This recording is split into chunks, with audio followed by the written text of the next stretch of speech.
அன்பு தமிழ் நெஞ்சங்கள் அனைவருக்கும் வணக்கம். இது உங்கள் bachelor of business club channel. இந்த வீடியோவில் ரொம்ப சுருக்கமாக டைம் வேஸ்ட் பண்ணாமல் அனுபவங்கள் மேலோட்டமாக சொல்கிறேன். கவனமாக கேளுங்க, கடைசி வரையும் பாருங்கள். என்னோட இந்த வீடியோவும் போன ஃபஸ்ட்டு வீடியோவும் உங்களுக்கு ஒரு அனுபவத்தை கொடுக்கக்கூடிய ஒரு அவேர்னஸ் வீடியோவை நான் போட்டுட்ருந்தேன். அடுத்த வீடியோ அவேர்னஸ் வீடியோவாக இருக்காது. டைரெக்டாக என்ன தொழில் பண்ணலாம், எப்படி பண்ணலாம், அதுக்கு பட்ஜெட் என்ன அப்படின்றத 3 தகவலை நான் கொடுக்குறேன். அந்த 3 தகவல் எப்படி இருக்குது அப்படின்னா, இப்போ நம்ம உற்பத்தி பண்ணலாம் அப்படின்னு நினைப்போம். ரெண்டாவது பொருட்களை வாங்கி விற்கலாம், உற்பத்தியெல்லாம் வேணாம் பொருட்களை வாங்கி விற்கலாம் அப்படின்னு நினைப்போம். மூணாவது பைபேக் பற்றி நினைப்போம். ஸோ இது 3 சேர்ந்த மாதிரி இன்னி வர வீடியோங்களில் ஒவ்வொரு தொழிலை பற்றி நான் சொல்கிறேன். நீங்கள் அதை நல்லா நோட் பண்ணி நீங்கள் உங்கள் ப்ராக்டிக்கல் லைஃப்பில் அனுபவத்தை வளர்த்துக்கிட்டு அதை செய்ய பாருங்கள். இந்த பைபேக் பிஸ்னஸ் பொறுத்தளவு 190% போலியானதாக தான் இருக்குது. அதை நம்ம சரியாக கண்டுபிடிச்சி எந்த கம்பெனி கரெக்டான பைபேக் கொடுக்குறாங்க அப்படின்றத பார்க்கணும். ரெண்டாவது, ஒரு சில கம்பெனிகள் எல்லாமே உள்நாட்டு கம்பெனிகள், ரெண்டாவது வெளிநாட்டு கம்பெனிகள் அப்படின்ட்டு இருக்குது. இந்த உள்நாட்டு கம்பெனிகள் எல்லாமே கரெக்டான பைபேக் பிஸ்னஸ் போயிட்டு இருந்தாங்கன்னா அவங்க ஒரு அக்ரிமெண்ட் அப்படின்றத நம்மக்கிட்ட போட்டுக்கிட்டு நம்மக்கிட்ட ஒரு 5%, 10% அந்த பிஸ்னஸில் ஒரு 50 லட்ச ரூபா வருதுன்னா நம்மக்கிட்ட ஒரு 5 லட்ச ரூபா இல்லை ஒரு 10 லட்சமோ நம்மக்கிட்ட டெபாசிட்டாக வாங்கிக்கிட்டு ஒரு அக்ரிமெண்ட் பண்ணிக்குவாங்க. அந்த அக்ரிமெண்ட் பண்ணுறது மட்டும்தான் ஒரு முறையான பிஸ்னஸாக இருக்கும். நம்ம ஏமாந்து போக மாட்டோம். பைபேக் பிஸ்னஸை பொறுத்தளவு லைஃப் டைம் அப்படின்றதெல்லாம் எந்த பிஸ்னஸுக்கும் கிடையாது. அது பைபேக்கில் விவசாயத்துக்கு மட்டும் லைஃப் டைம் பிஸ்னஸ் இருக்குது. அது எப்படின்னா, நான் என்னன்றதை அதை தனியாக சொல்கிறேன். முதல்ல உள்நாட்டில் இருக்கிறது பார்ப்போம். இந்த உள்நாட்டில் இருக்கிற கம்பெனிகள்லாம் ஃபாரின்லேருந்து ஆர்டர் வாங்கியிருப்பாங்க. ஆர்டர் வாங்கி அவங்களே மொத்தமாக செய்ய முடியாது அப்படின்றதுக்காக ஒரு குறிப்பிட்டதை மட்டும் அவங்க செய்யலாம். மிச்சத்தை பூராமல் சின்ன சின்ன கம்பெனிகளுக்கு கொடுத்து அவங்களுக்கு ஒரு கூலி லாபத்தையும் கொடுத்தோம்னா அவங்க செஞ்சு கொடுப்பாங்க அப்படின்னு சொல்லிட்டு அவங்கக்கிட்ட இந்த மாதிரி அக்ரிமெண்ட் போட்டுக்கிட்டு 5%, 10% டெபாசிட் வாங்கிட்டு அவங்களுக்கே மிஷினையும் கொடுத்துருவாங்க. ரெண்டாவது, அந்த ரா மெட்டீரியல்ஸும் கொடுத்துருவாங்க. பிஸ்னஸ் முடிஞ்சதுக்கப்புறம் நம்மக்கிட்ட இருக்கிற மிஷினை அவங்களே எடுத்துவாங்க. டெபாசிட் ஒரு சில கம்பெனிகள் தருவாங்க, ஒரு சில கம்பெனிகள் தரமாட்டாங்க. ஆனால் இது ஒரு குறிப்பிட்ட ஒரு 5லேருந்து 10 வருஷம் வரையும் கேரண்டியாக அவங்க நமக்கு வேலை கொடுத்துட்டே இருப்பாங்க. நாம் அதில் எவ்வளோ தூரத்துக்கு வேகமாக அதிகமாக செஞ்சு கொடுக்குறோம், எத்தனை பீஸ் செஞ்சு கொடுக்குறோமோ அந்த டைமுக்கு ஏற்ற மாதிரியும் அந்த பீஸ் அதிகமாக இருக்கிறதுக்கு ஏற்ற மாதிரியும் நமக்கு லாபம் அதிகமாக கிடைக்கும். இது ஷார்ட் டைமில் நிறைய சம்பாதிக்கக்கூடிய ஒரு வாய்ப்பாக பைபேக் பிஸ்னஸ் இருக்குது.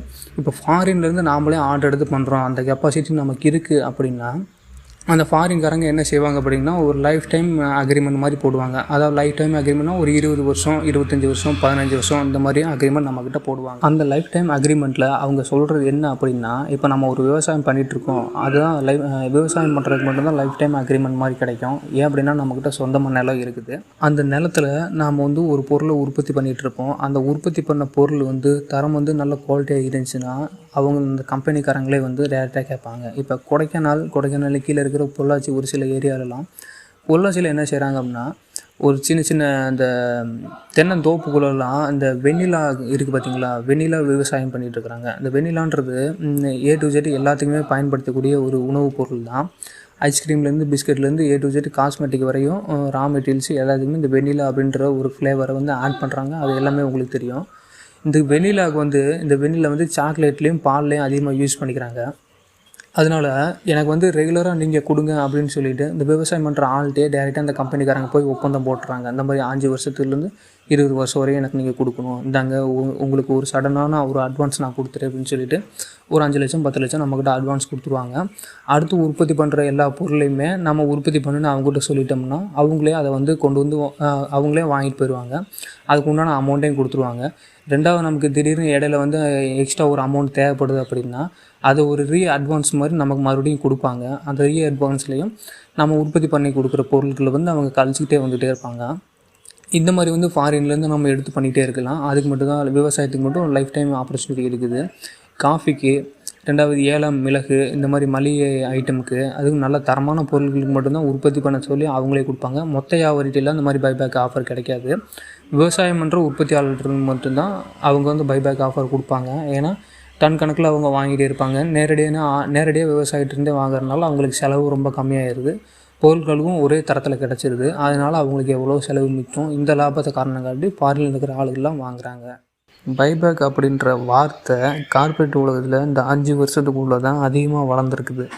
அப்பப்போ இந்த கார்ப்பரேட்டில் புதுசாக வர்ற வார்த்தைகளில் இந்த ஸ்ட்ரெஸ்ஸு, கேஷ்பேக்கு, டிஸ்கவுண்ட்டு, அதுக்கப்புறம் இப்போ வந்திருக்கிறது தான் பைபேக் அப்படின்ற வார்த்தை.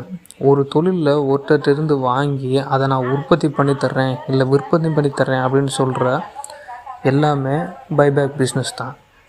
உற்பத்தி இதில் உற்பத்தி அடங்கும், விற்பனையும் அடங்கும். பொதுவாக உற்பத்தி தொழிலுக்கு மட்டும்தான் பைபேக் முறையை எதிர்பார்ப்போம். பைபேக் முறையை நீங்கள் தேர்ந்தெடுக்க வேண்டாம். காரணம், இன்றைக்கி நேர்மையாக நடக்கிறது இல்லை. மிஷின் விற்கிற கம்பெனியை மிஷினுக்கு ஒரு ஆஃபர் தருவாங்க.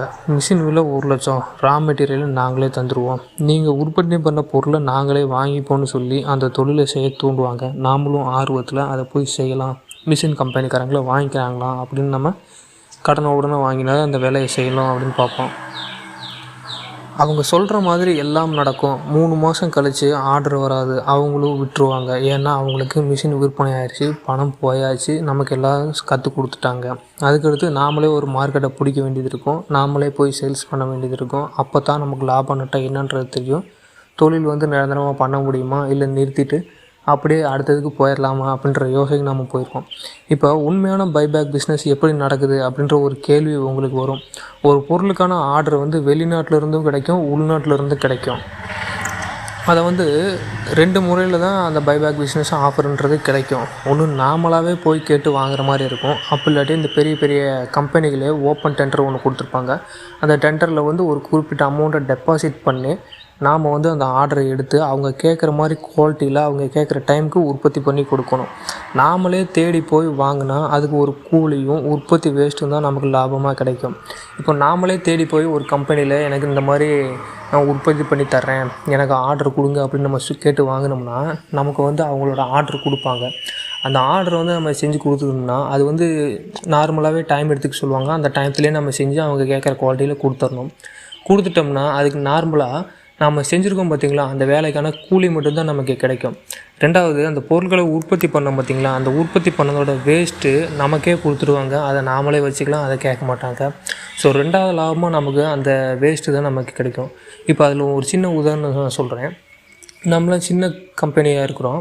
நம்ம சின்ன கம்பெனிலேருந்து ஒரு பெரிய கம்பெனியில் போய் ஆர்டர் வாங்கணும்னு நினைக்கிறோம். இப்போ டிவிஎஸ் ஸ்பேர் பார்ட்ஸ் கம்பெனி மதுரையில் இருக்குது.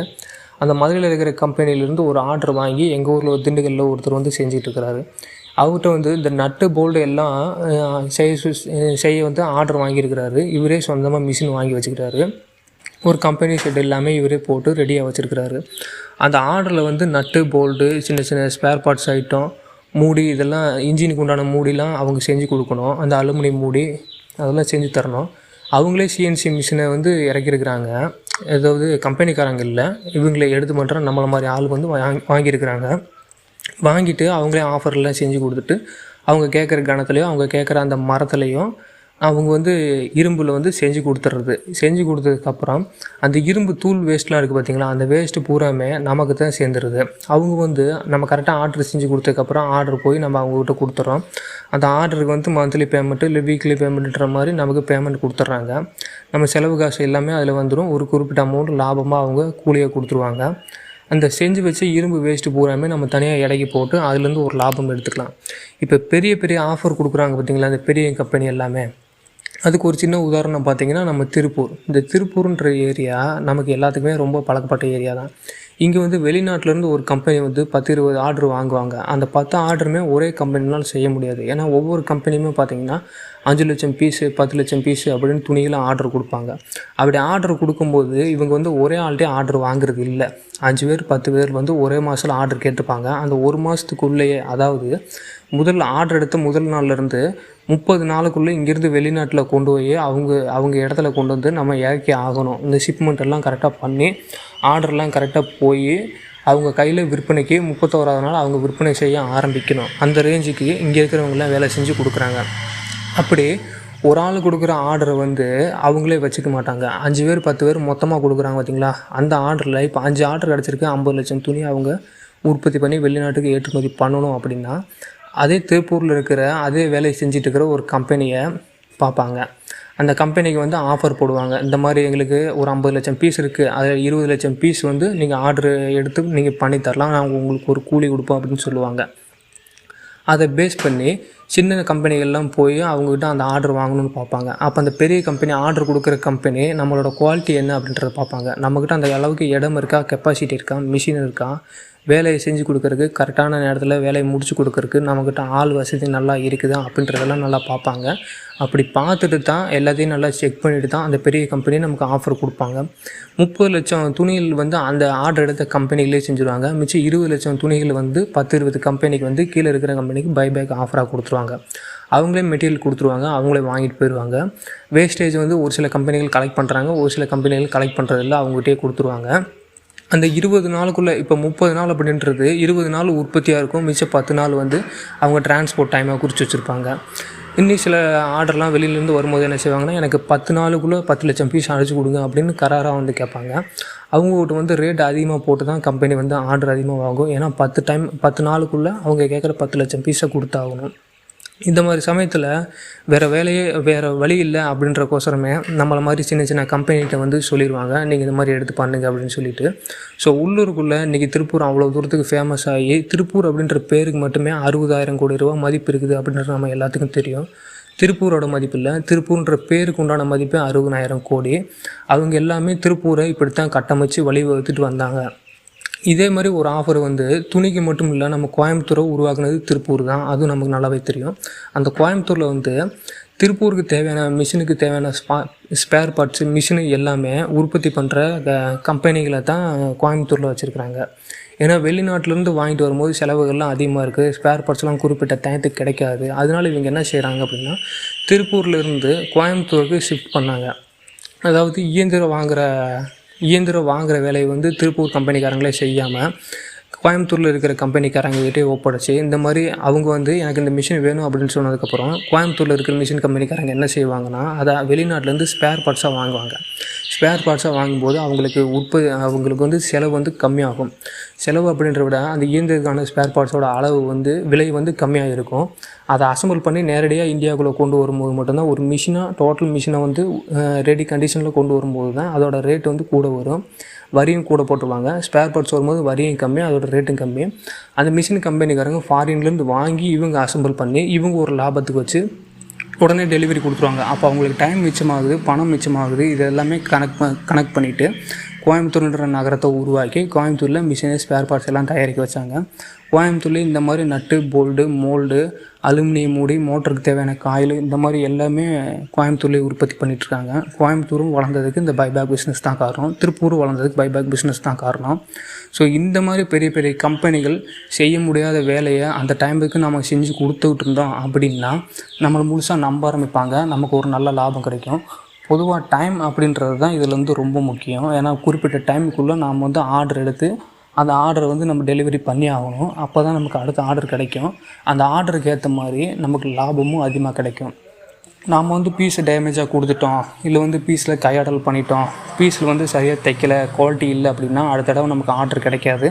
அந்த மாதிரி ஆள்கிட்டையும் அவங்க ஆர்டர் கொடுக்க மாட்டாங்க. அனுபவம் உள்ள ஆளுகள்கிட்டையும் கரெக்டாக பண்ணக்கூடிய அந்த சிறந்த அந்த ஒரு கண்ணோட்டம் இருக்கணும். அந்த கண்ணோட்டம் இருக்கிற ஆள்கிட்ட மட்டும்தான் அவங்க ஆர்டர் கொடுப்பாங்க. பைபேக் பிஸ்னஸ் அப்படின்றது இப்படி தான் ஜென்யூனாக போயிட்டுருக்குது.